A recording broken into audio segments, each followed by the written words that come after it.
the special team unit, we can be special. Yeah. You know, I see pay dirt. You gonna get it for sure. Yeah. I see pay dirt. Look, I'm in the huddle with some dogs. Like, Yeah, I'm loving this. Yeah. I'm loving this. Yeah. All right. The Players Club is presented by Pepsi, the official soft drink of the Washington Commanders. Welcome into the Players Club. I'm London Fletcher, joined by Santana Moss and Jamison Crowder. Jamison, we appreciate you joining us on the Players Club. oh man, glad to be here. Thank you. Appreciate you, buddy. All right, man, we like to start every show off with your top three. Mm-hmm. This healthy conversation is presented by Cigna Healthcare. Jamison, who are your top three wide receivers of all time? Okay, number one is Jay Rice. All right. Yeah, I was a big Jay Rice fan when I was young. That's why I choose to wear number 80. I ain't get it when I came back, but it's all good. My second, I go Steve Smith. Being from right there in North Carolina, in North Carolina, I watched a lot of the Panthers games. Yeah. And number three, I got to go Randy Moss. Yeah, I got to go Randy. No T.O.? I like T.O. for sure. Obviously, he was in San Fran, but But you had to put a little dude in there. yeah, I had so to. I give you credit with that one. Yeah. So when you look at, obviously, Jerry Rice considered the GOAT of all GOATs. Yep. What did you like about his game? And were there certain things you tried to add to your game? Well, I mean, it was his hands, you know what I'm saying? And then you got to think, too, I was younger, too. I was way little. I was way little. But I started watching the game when I was small like that. But obviously the thing that stuck out was his hands. Yeah. And then, like I say, obviously Steve Smith. He's just angry, man. Yeah, just a dog, you know. But a smaller guy that was a dog. You know what I'm saying? Shoot, just like Tanner for real. You know, a dog, small but played big. You know, smaller guys was played, you know, really big and just had that confidence. And then obviously, you know, Randy Moss, man, just, you know, when you got you getting Moss, you know, you got something named after like that. You got to throw him in there. Moss could easily be like 1B to Jerry 1A, you know what I mean? Yeah. Like, He was different. He was way different. He's a freak of a receiver, you know what I mean? Like, you really get guys like him and T.O. both fit in that criteria of being freaks. Yeah. I'm gonna chime in and give you a bit of my top three. If I was asked that question sitting in the hot seat, I grew up watching a lot of football, especially I was a 49er fan. So Rice and Montana, the connection alone was everything to me. So Jerry Rice was number one to me. Then when it gets to like 2 and 3, it's crazy because now I start trying to find guys like you just said. Steve Smith was your guy from my era. I try to look at guys who fit my mold. Like I want to see, like, damn, who is a guy that fits what I do? You know what I mean? Who I can see myself being. Right. And this might not fit in everybody else's, but Clayton. Mark Clayton from Miami, he was a beast. He wore number 83. Yeah. That's what got me to win number 83 in high school. And so on top of that, then years later, I'm watching the game a little more, and I'm just like, man, you know, where's another receiver that's just dominant? Like, you know, everybody could catch the ball, everybody could. And man, I'm a Florida boy.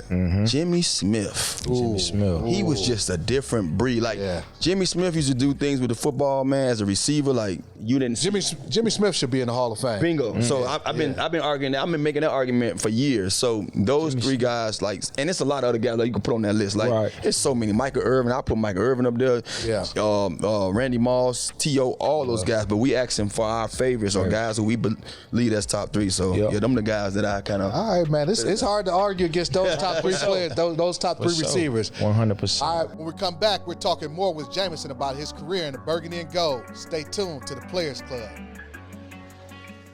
Welcome back into the Players Club. I'm London Fletcher here with Santana Moss and Jamison Crowder. Jamison, we're going to dive into your career so far. Time for the player profile presented by Pepsi, the official soft drink of the Washington Commanders. All right, Jamison, you back in the Burgundy and Gold, man, after being gone for a few years. You were drafted here in 2015 in the 4th round, spent your first 4 seasons. Then you left, and now it's a return of the prodigal son. What was it like for you to be back in the Burgundy and Gold? I mean, it feels good. You know, it feels right. Even though, you know, it's a lot of new faces. But, you know, just being back in a familiar place, you know, where my NFL career all started, it just feels good. It feels right.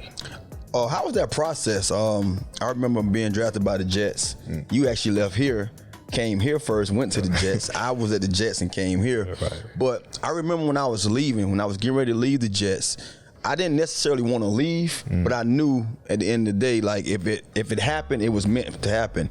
What was that process like for you? Was you prepared to leave, or you just was like, hey, this is the card I was dealt, I got to play it? Yeah, I mean, I think it was more so the card I was dealt. I mean, obviously, I would have definitely wanted to stay here. You know, it's the place you drafted here, and then you just kind of feel comfortable here. But you know, when that time came around, you know, moving on was the best option for me. Yeah. And you know, it kind of came down to a few teams that year during that free agency that I could have gone to, and I ended up choosing the Jets and was there for 3 years, and you know, had some successful seasons from an individual standpoint. But yeah, that's kind of how that played out. You know, it was just I definitely wanted to stay here for sure, but you know, just kind of that time for me to move on, and things, you know, it's just how the cards were dealt. Yeah. What was it like playing in Jay Gruden's offense?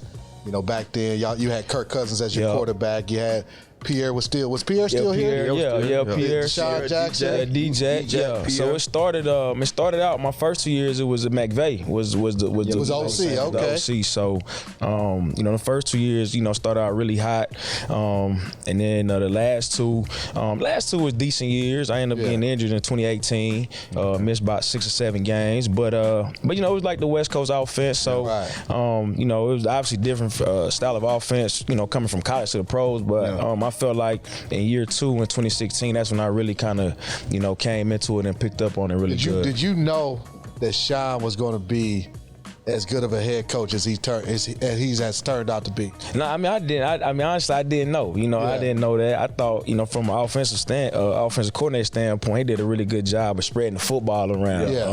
You know, 2016, man, I had like 800 yards. D-Jack and Pierre both had over 1,000 yards. So that's, you know what I'm saying, that was kind of crazy. And I can't remember what Jay Reed had that year, but I'm sure he was up there as well. He was too. But I mean, I didn't know that he would be as good as a head coach as he was offensive coordinator. It's crazy. You know, London just jokingly said that me and you could have been teammates in 2015. I was hoping to come back here, and I ended up making that decision while I was sitting around waiting that I wanted to retire. What was it like? You know, and we're not even gonna talk about the Jay Gruden offense, because that offense, I'm pretty sure all you guys had options. But what was it like playing amongst the other two guys, D-Jack and Pierre? Pierre being a dog. Pierre reminded me a lot of Terry in a sense, but Pierre got a couple of different gears and a different body type. He just different. But and D-Jack, you know, he just like, I mean, he one of the best of the best. I mean, he, body control, catch radius, all that type of stuff. Put in one speed, get past anybody. You know what I mean? What was it like being that third guy, knowing you had 2 gangsters on the outside? Yeah, I mean, it was fun, man. Like, I remember, you know, I was young, so I didn't say much. You know, I ain't come in here in the building to say much, but being out there on the field, you know what I'm saying, like the times I was in the huddle, I would be like, man, look, I would tell myself, like, look, I'm in the huddle with some dogs. Like, either you gonna be a part of it, or you gonna get left. So like, that's like, just being in the huddle, just being their presence, like really just kind of like boosted my confidence, and like just made me want to go, you know, make plays even more. The question I want to ask you more is just knowing their personalities. I know Pierre, he's quiet at most times, but on that field, he's a different person. Right. DJ talk a lot of junk. Talk a lot of trash. D-Jack, on the other hand, he talking smack. He want to have fun. For sure. How did they treat you, being that you was a young guy? Did they ever kind of get in your ear and tell you they need more, or they want you to, you know what I mean? Or was it one of those things where they just saw you balling and they let you be, and they just, you know, they just kind of respected the way you came, your approach to the game? It was a little bit of both. Like, you know, Pierre didn't really say much, you know what I'm saying? But like I said, just being in Pierre present, like we on the field, you know what I'm saying? You just had to kind of, you know, you felt it. But D-Jack had this thing, like before every game, like my first 2 years, before every game, like once he ran out the tunnel, the locker room, he would come over there on the bench and he would talk to me. He told me that, like, that was something that when he was in Philly, I think it was like Jeremy Macklin and some of them guys used to do to him. So he would, like, before the game, like right before the coin toss, whatever, he'd come over and talk to me like, hey, we need you today. You know what I'm saying? Be that young dog, that young bull. Like, he would just give me like words like that right before the game. So that was like D-Jack's thing. But like I said, man, it was cool, man. It was a great experience, man, playing amongst those guys. And I always want to throw in Jay Reed, man, because Jay Reed was a heck of a player too. Damn, from the tight end position, man. So that was special. Yeah. Man, I want to ask you about playing at Duke. Yep. First of all, how'd you end up at Duke? It's a basketball school. What was it like being there, as a football player? Yep. And just your career in the ACC, and what was that like for you? It was crazy, man. Obviously, it was a blessing. I had other schools recruiting me, and Duke was actually my first scholarship offer. And when they offered me, they offered you as a junior or as a senior? I was a junior. Oh, I was a junior, and it's crazy how they actually offered me. So one of my teammates in high school at the time, he was already committed to Duke, and so this was during basketball season. We just finished our football season, and both me and the other guy that was already committed to, we played on the basketball team in high school. So one of the Duke coaches that came to the basketball game to see the guy that was already committed, so just come check in on him. And so that particular basketball game, I had like 24 points, had like 3 dunks. What? So that boy said he was dunking. You had 3 dunks? Yeah, I had 3 dunks So in that you were game. like 5'7" then, though. No, about the same height, about 5'8", 5'9". But I had like 3 dunks in that game, and I never forget, man. That was on a Tuesday night. Yeah. And after the game, the coach that came to the game, his name was Coach Collins. He was our linebackers coach, but he was like the recruiter for that area. Yeah. After the game, he shook my hand. He was like, "I enjoy watching you play." So that was a Tuesday night, and that Thursday, I'm in class in high school, and my coach called me. My high school football coach called me. He was like, "Hey man, Duke want to offer you." So that's how I got my first offer from Duke. Really? Yeah. So when they offered me, man, I was like, "Thank you," but I really wasn't that big of a Duke fan. You know what I'm saying? Yeah. So I ended up obviously getting other, scholarship offers from mostly like North Carolina schools. But in the end, I ended up committing to Duke, and it was the best decision of my life, man. Looking back, I got there. When I first got there, we wasn't that good. My freshman year, we went 3-9, and then my sophomore year, we started to win. Went to like went to a bowl game for like the first time in 20 years at Duke or whatever. And then my junior year, that's when I had a really big season. Had like 108 catches, 1,300 yards. We went to the ACC championship. Ended up losing to Florida State, but you know what I'm saying? I was just a part of, that program and turning it around. Being able to, go from not really competing in the ACC to, competing and beating, a lot of the schools that was, heavy hitters in the ACC. That was a great feeling. And just to be a part of that was definitely a blessing. So being that you grew up in North Carolina, what was the school that you saw yourself going to? Like, what was the school? I want to hear this because you from the area. You say you want a Duke fan, so I want to know. Well, so it's crazy because my dad played football at North Carolina A&T. So growing up, man, I used to go to all the A&T games. So I was a huge A&T fan. Grew up in like the whole HBCU, environment. Yeah. But honestly, man, I was a UNC fan growing up too. I was a Carolina fan. Yeah, I had to hear that. Was your being a fan of UNC? Was it also because of your affinity for basketball? Like you like Carolina basketball? A little bit more than Duke. Yeah, 100%, 100%. And that's really what it came down to. Cause like growing up, Carolina always had a decent football program, but like nobody really followed the rivalry, Duke Carolina rivalry from a football standpoint. It was always a Duke Carolina on the basketball court. I know you were a hooper. You talked about those 3 dunks. Did you ever at one point in time like, man, I should try to walk on this basketball team? Oh yeah, it always just crossed my mind. Hopefully getting a chance to walk on, but I never really pursued it. Yeah, what I'm saying. But I definitely thought about it.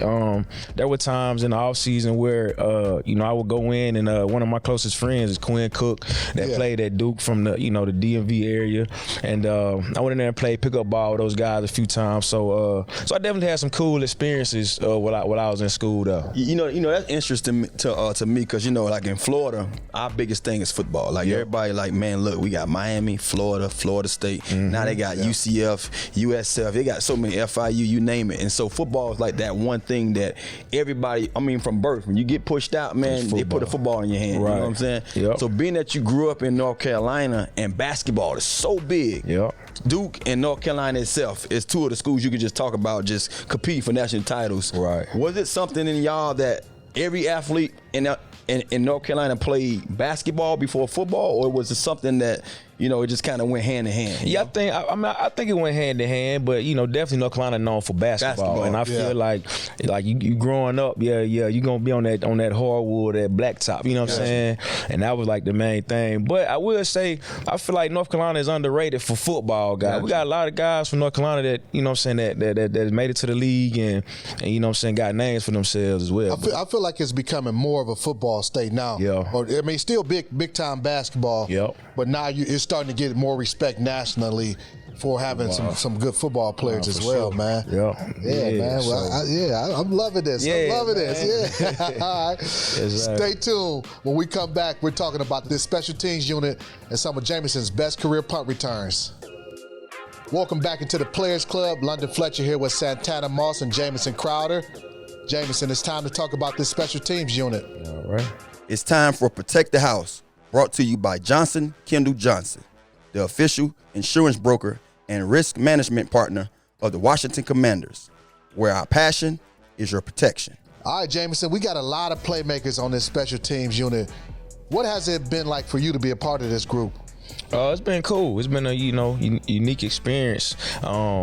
Obviously being back there on punt return. I did it last year in Buffalo. That was my last year doing it. It was my first time doing it since 2017. Wow. So it had been a little while. Yeah. It's been a cool, like I said, unique experience. I got released up there with from the Giants in the offseason, and then right before week 1, Washington called me and was like, we want you to come in and potentially you could be the punt returner going into week 1.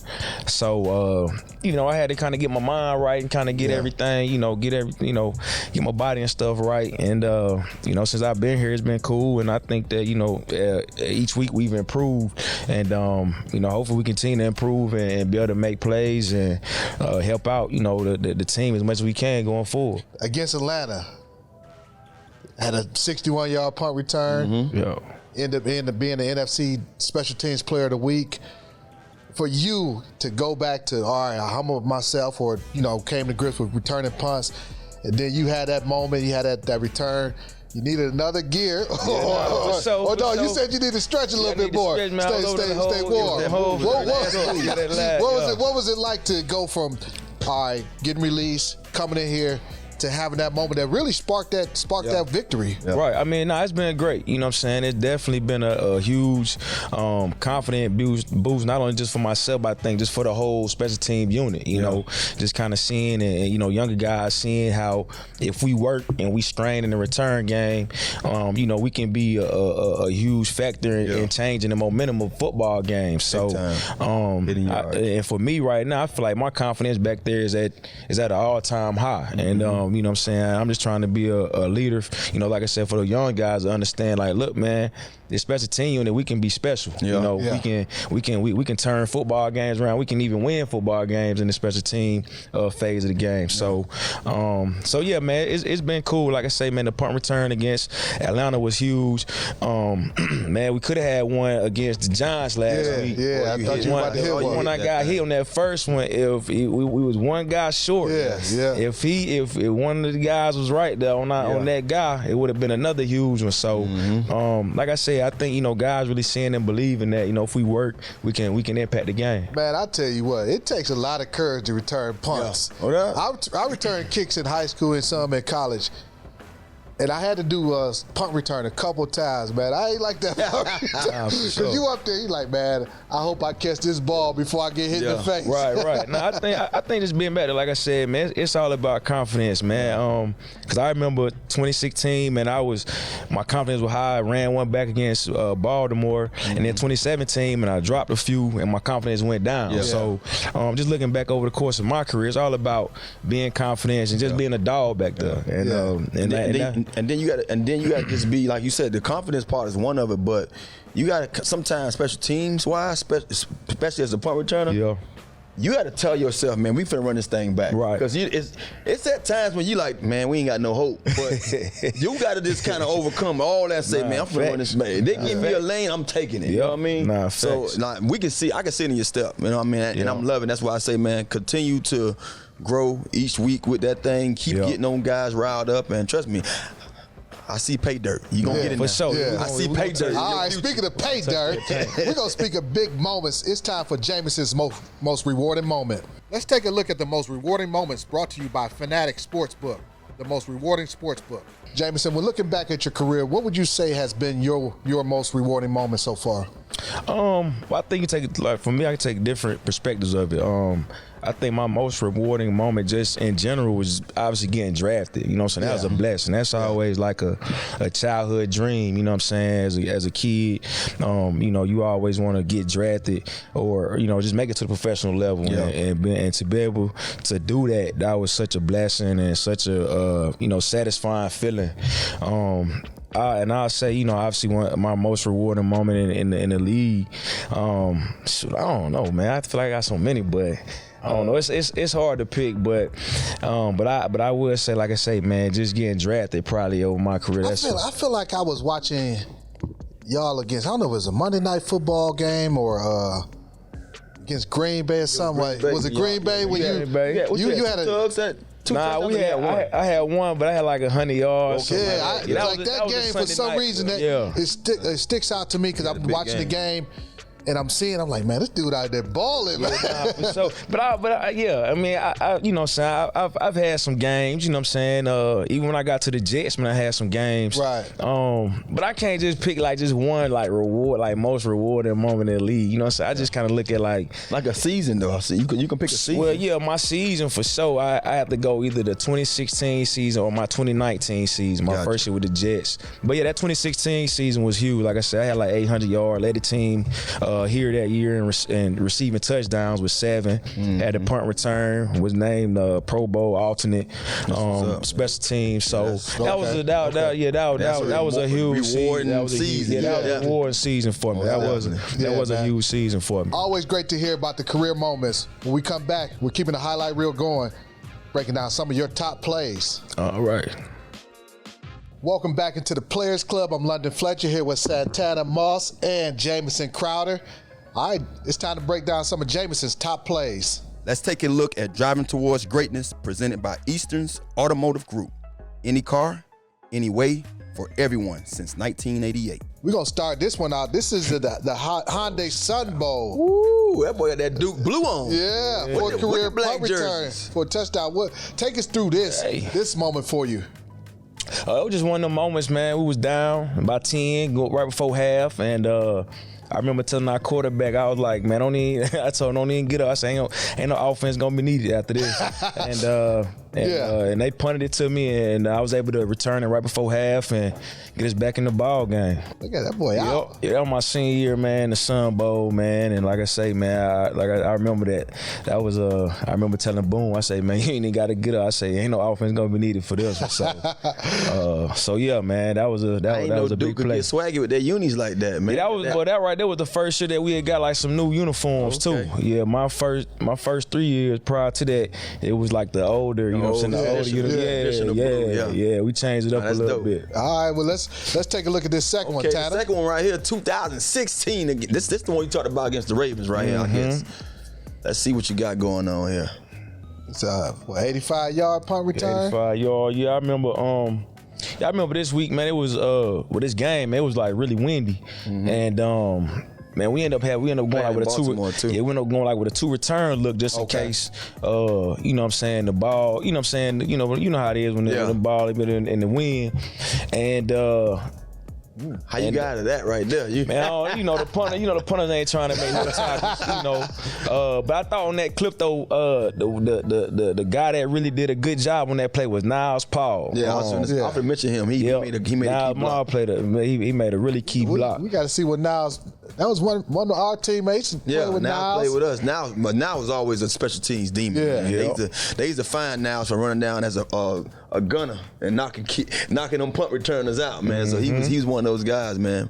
But yeah, man, that was that was a huge moment right there for me, man. See what now? Okay, yeah. Now he probably peeling back on somebody, man. Well, yeah, so now it's gonna make this diving block, man, coming up right about here, right here on the guy right there. Oh yeah, you know just what I'm enough. saying? Yeah, just got enough on it. Just got in the way enough. Yep, and that be the thing I be trying to tell the young guys here now is, you know what I'm saying, man, if you just strain, your blocks ain't gotta be the most perfect. You just as long as you strain, kind of get in the way, it's all about leverage. I can cut off, you know what I'm saying, but if you out there loafing, I can't do nothing. You know? All right, man. Well, let's take it to this season. This against the Falcons, man. Getting it started. I was supposed to spark scope. In the Mercedes-Benz, though.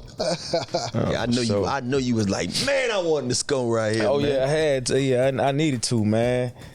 But going into this game, I just knew like I was gonna make something happen. Like just being down there in Atlanta, the atmosphere down there, you know. That foot in the ground right there set it off, boy. At what moment did you know, like, okay, this about to be a big?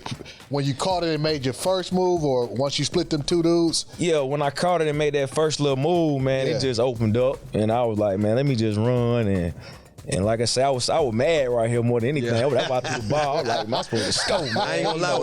When I saw you that stumble, I said that's what got him off. See, I watched it very closely. I said, okay.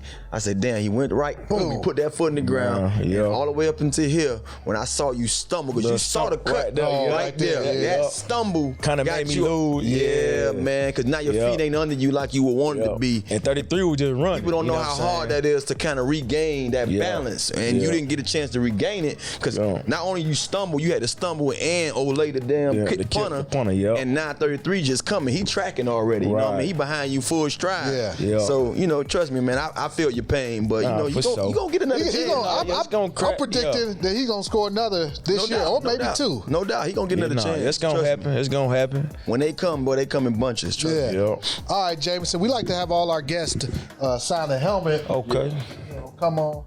And as you sign this, what's next for you? We just couple more punt returns for TDs. What's next for you this season? Yeah, man. I mean, that's the goal. You know what I'm saying? Hopefully, man, you know, have some big returns in the you know, in the special team phase. You know, as a receiver, man, I'm hoping I can crack, you know, give me just a couple plays. You came and made a couple plays already this season. You know what I'm saying? Yeah, you feel me? Opportunity favors the prepared. As long as you ready for it, yes, when that door open, hey, go ahead and do what you do. You know how to do it. Nah, for sure.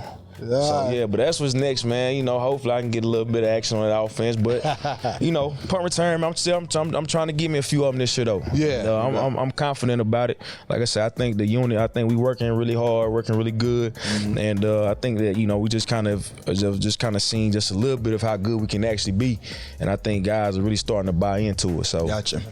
All right, well, cool. Well, we appreciate you joining us on the Players Club. We appreciate y'all tuning in, watching the Players Club. You can catch us same time next week.